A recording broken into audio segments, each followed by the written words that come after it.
Kembali lagi di channel YouTube aku. Jangan lupa untuk like, comment, and subscribe ya guys. Assalamualaikum warahmatullahi wabarakatuh. Perkenalkan, saya Rizka Nurhofifah, NIM 12300210024. Saya dari Prodi S1 Kebidanan di Universitas Nahdlatul Ulama Surabaya. Dengan dosen pengampu Ibu Ima Kurniawati STMT dan Ibu Lailatul Husnul Rizki SST MPH. Di sini saya akan menjelaskan tentang biolistrik praktikum ke-4. Sebelumnya saya akan membacakan topik yang akan kita bahas hari ini. Yang pertama ada pengertian biolistrik. Yang kedua ada sebutkan dan gambarkan macam-macam gelombang. Dan yang ketiga ada jelaskan isyarat kelistrikan tubuh. Dan itu terdiri dari EMKG, EKG, EGG, ENG, ERG, EOG, dan yang ketujuh ada EEG. Topik yang pertama ada pengertian biolistrik. Apa sih biolistrik itu?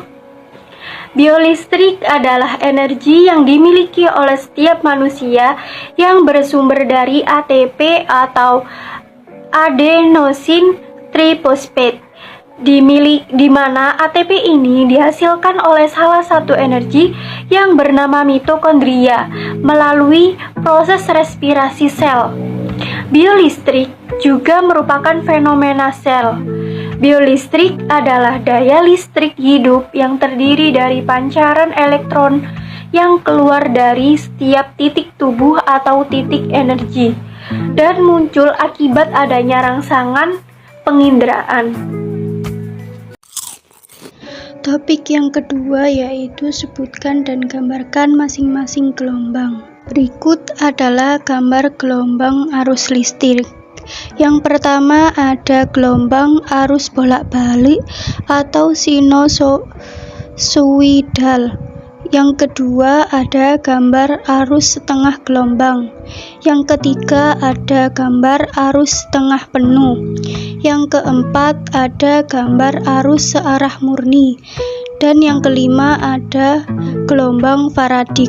Selanjutnya yang keenam ada gambar gelombang sentakan Faradik.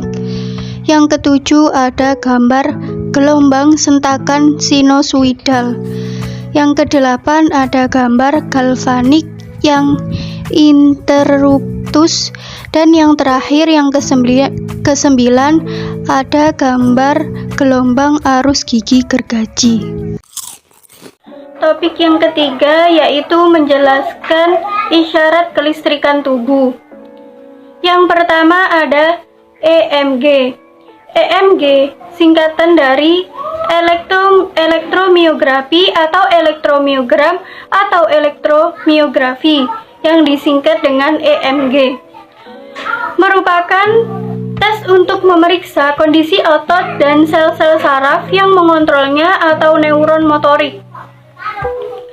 Alatnya bernama miogram dan hasil rekamannya bernama elektromiogram. Fungsinya dapat membantu mendeteksi adanya gangguan pada saraf, otot, atau masalah dengan sinyal yang dikirimkan saraf ke otot. Cara penggunaannya, elektromiografi biasanya memakan waktu 30-60 menit. Baik surface elektromiografi maupun intramuskular elektromiografi pada dasarnya memiliki tahapan prosedur yang sama. Perbedaannya hanya cara pemasangan elektroda.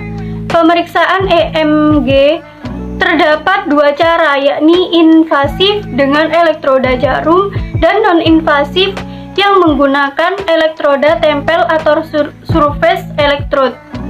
Pemilihan tipe elektroda berdasarkan pertimbangan lokasi otot yang akan diperiksa, spesifitas pemeriksaan tertentu, serta penilaian gangguan seminimal mungkin saat perekaman EMG. Yang kedua ada EKG. EKG kepanjangan dari elektrokardiogram atau yang disingkat dengan EKG. Merupakan pemeriksaan untuk mengukur dan merekam aktivitas listrik jantung. EKG umumnya dilakukan untuk memeriksa kondisi jantung dan menilai efektivitas pengobatan penyakit jantung. Fungsinya, alat yang digunakan untuk menilai kesehatan jantung secara menyeluruh, termasuk mengukur detak jantung seseorang. Dengan alat tersebut, aliran listrik yang dihasilkan tiap kali jantung berdetak akan diterjemahkan menjadi grafik yang akan ditampilkan pada layar monitor. Cara penggunaannya dilakukan saat berbaring diam. Kemudian alat khusus akan merekam aktivitas listrik jantung dari 12 elektroda atau tempelan lengket di dada, lengan, dan kaki. Secara bersamaan, beberapa pelacakan EKG diperoleh selama kira-kira 20 menit untuk menangkap detak jantung abnormal yang mungkin terjadi hanya durasi pendek. Yang ketiga ada EGG. EGG kepanjangan dari elektrogastrografi atau EGG. Merupakan pemeriksaan yang dilakukan untuk mengukur aktivitas elektrik pada lambung selama dan setelah makan. Alatnya dinamakan Biopac System dan hasil rekamannya disebut dengan elektrogastrogram atau EGG. Fungsinya, elektrogastrogram dilakukan untuk mengevaluasi fungsi lambung seseorang dengan cara mengukur aktivitas listrik pada lambung. Cara penggunaannya, perekaman data dilakukan selama 20 menit tiap kondisi dan total lama perekaman kurang lebih 40 menit. Sinyal EGG yang telah direkam akan dikomposisikan menggunakan fast Fourier transform atau FFT dan dilakukan analisis di range frekuensi 0,03 sampai 0,07 Hz dengan metode analisis perbedaan power spektrum tiap subjek. Yang keempat ada ENG. Kepanjangan dari ENG adalah elektroneugram atau yang disingkat dengan ENG. Merupakan metode yang digunakan untuk memvisualisasikan aktivitas listrik neuron yang direkam secara langsung dalam sistem saraf pusat atau sistem saraf tepi.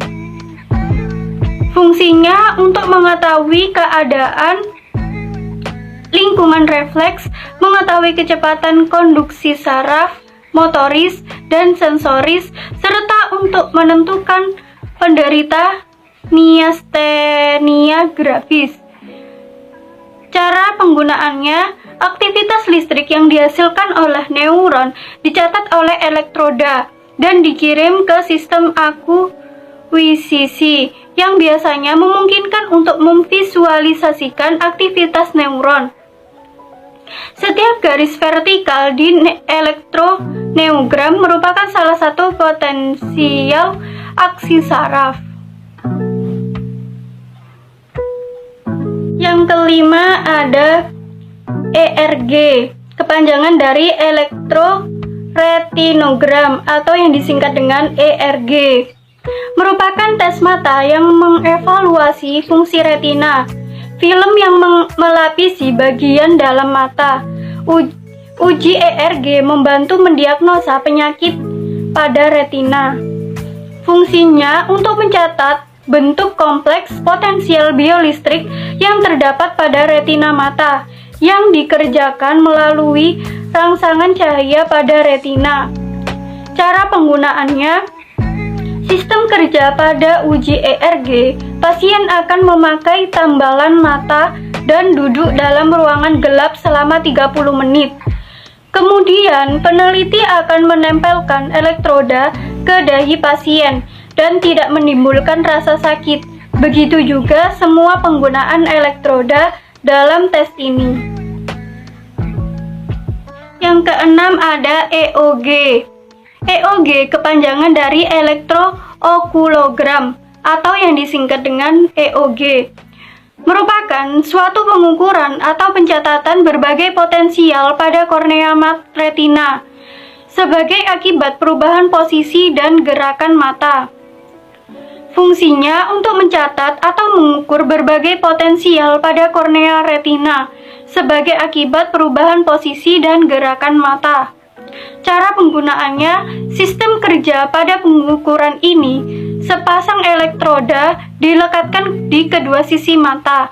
Salah satu penerapan klinisnya adalah pemeriksaan gerakan mata sewaktu-waktu. Nystagmus adalah suatu kondisi yang berkaitan dengan gerakan-gerakan kecil pada mata. Sinyal EOG bergantung pada otot-otot mata dan sistem vestibular atau keseimbangan. Dan yang terakhir, yang ketujuh ada EEG. EEG kepanjangan dari elektroencephalogram, merupakan rekaman aktivitas listrik otak yang digunakan untuk mendiagnosis kondisi neurologis seperti gangguan kejang atau epilepsi. Fungsinya yang pertama untuk mendiagnosa dan mengklasifikasikan epilepsi. Yang kedua, mendiagnosa dan lokalisasi tumor otak, infeksi otak, perdarahan otak, Parkinson. Dan yang ketiga, mendiagnosa lesi desak ruang lain. Yang keempat, mendiagnosa cedera kepala. Yang kelima, periode keadaan pingsan atau dementia narkolepsi. Dan yang keenam, memonitor aktivitas otak saat seseorang sedang menerima anestesia umum selama perawatan. Cara penggunaannya, sistem kerja elektroencephalogram atau EEG dapat diukur dengan menempatkan elektroda di kulit kepala melalui tengkorak yang tidak dibuka atau dengan elektroda yang diletakkan di atas atau di dalam kepala. Hai guys, sekian penjelasan tentang biolistrik praktikum keempat. Tetap semangat walaupun sedang berpuasa di bulan Ramadan. Bye-bye teman-teman. Wassalamualaikum warahmatullahi wabarakatuh.